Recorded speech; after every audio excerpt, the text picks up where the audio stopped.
How do we organize our lives? Do we put our events in little boxes and schedule our day perfectly?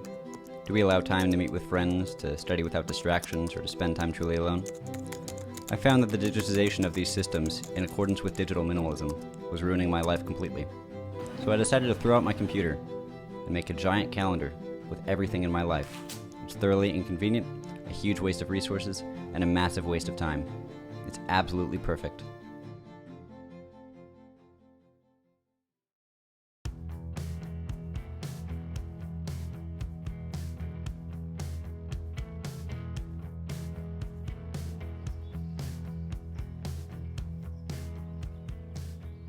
So that's not exactly how I organize my calendar. I do use a digital system that I've been curating for years, and I finally found a point in it that makes sense for me, and hopefully will make sense for you in some way as well.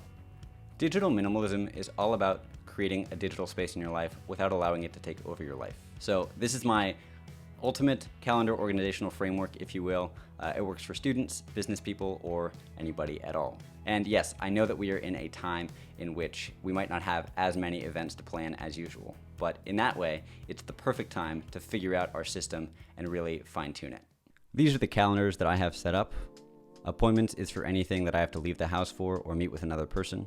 Classes and exams are self-explanatory. Important days are for birthdays and anniversaries. My scheduler is a block of time in which I do not want to be disrupted. This has to be organized alphabetically by Google, so I just made it alphabetical for my need. I also have an Outlook calendar and a Gmail calendar that I've linked for my college Outlook and my work Gmail. I also have some hidden calendars that I can turn on or off, such as for my EMT shifts or for the youth group that I run. So there are 4 phases to my calendar organizational framework. We start with organizing, then summarizing, archiving, and finally, analyzing. Let's dive into each of these. The first phase is organization, planning out your week. I start by planning out what I know. So first I layer on my classes, then my exams, my appointments, then my scheduler, and then if I want to show these other calendars, I can. One major element of planning out your week is not to overplan every single event, because if one thing gets out of whack, your entire day could fall apart. The other element of planning correctly is, for me, since I do have these other calendars, I link them in. I find it much easier to just see one calendar. That way I don't have to worry that I missed an event. So I just grab the links from these other ones and plop them into my main one. I can turn them off and on as I please. I'm sure that we've all been in some sort of long email chain or texting chain about trying to find the right time for an event. And for me, I have made a way for this to be a lot easier and for me to not even be involved in the planning process entirely. Regardless of whether or not you're my best friend or simply someone I'm meeting for business, I've enabled a way for everyone to schedule appointments without me even being involved in the process. And for this, I use an app called Calendly. It's completely free, but it can see all the events on my calendars and avoids scheduling a conflict. As you can see, the 6th is somewhat busy, but I have some time in the afternoon. So if you click on the 6th on my Calendly page, you can book any time on that, and whatever time you wish, you can confirm that, enter in your name, email, and however you would like to meet. And from there, it goes immediately to my calendar. If I didn't like the time that you chose or was unavailable, I can always go into that event afterwards and decide to reschedule or change that. But this is a way to schedule things without me being involved and go through that long email chain. The final stage in the planning or organizing process is to input any pertinent information into your events. This might be a time that you need to meet a specific person or their name and phone number in case something goes wrong. But for me, it also has to do with inputting files and other important information into the event specifically.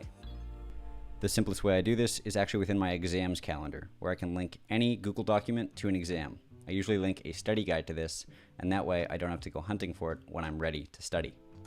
The next part in the calendar framework is the summarization phase, and this phase is very important as far as your personal relationships as well as your professional relationships and your memory. For me, the way that I do this is I input information into my events on my specific calendar. If you watch my Notion video, you'll know that I do this within Notion with my personal relationship manager, but I actually take this a step further within my Google Calendar and take notes on events within the note-taking system.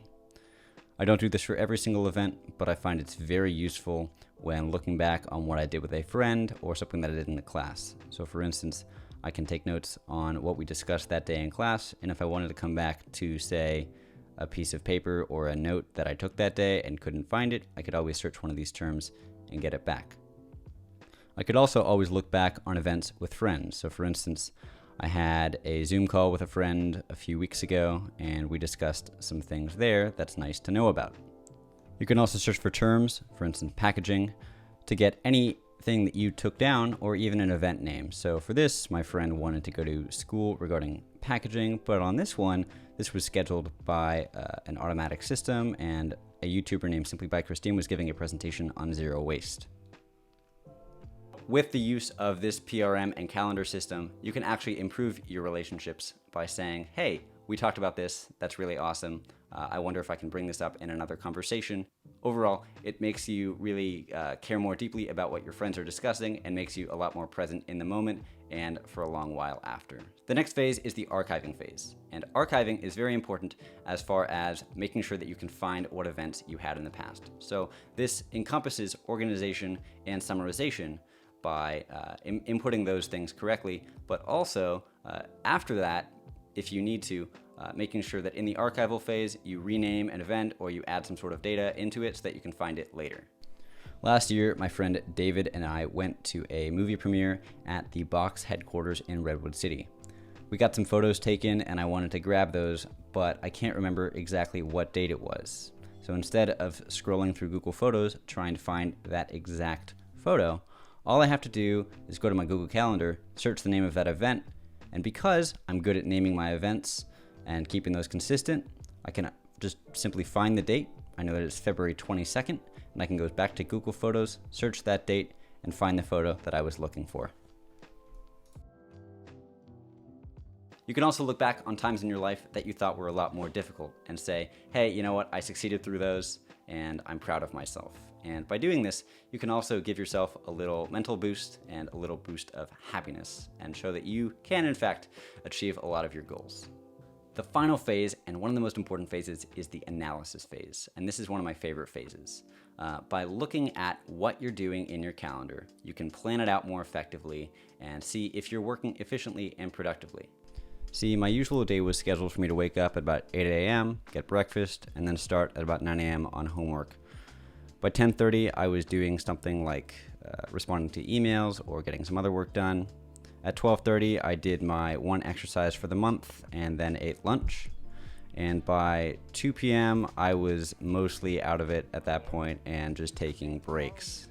And then, of course, by 3 p.m., well, you know. The way that I've done this is I took a look at my sleep schedule and I realized that I sleep from about midnight to 8 a.m. But after lunch, I also get this little post-lunch, food coma, if you will. What I've realized is that by waking up a little bit earlier, I can still be more productive from the hours of 7 to noon or 7 to 1. And even though I still get that post-lunch slump, I'm able to get at least an hour more work in per day. And that's really effective for me. The other part of analysis is blocking, and I'm not going to discuss blocking in detail because I don't use it in a lot of my life, but if you have multiple of the same types of event on one day, perhaps you can schedule those on the same day. There's a lot of other great videos on blocking that you can look up. I also have occasionally been getting up a lot earlier. Some days I choose to get up around 5:30. This not only allows me to be a lot more productive with my time, but really allows me to be alone with my time. And that's it. That's the calendar framework. I hope that you found at least some of this video to be useful in creating your own calendar system. Definitely let me know if you have any recommendations for mine or if you have any tips and tricks for others when using theirs. Connect with me in the comments or on my social media, and definitely check out some of the other videos that I'm creating.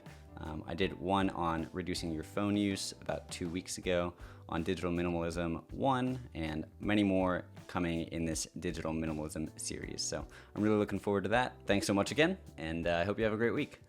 Cheers. No, wait, because, well, then this wasn't,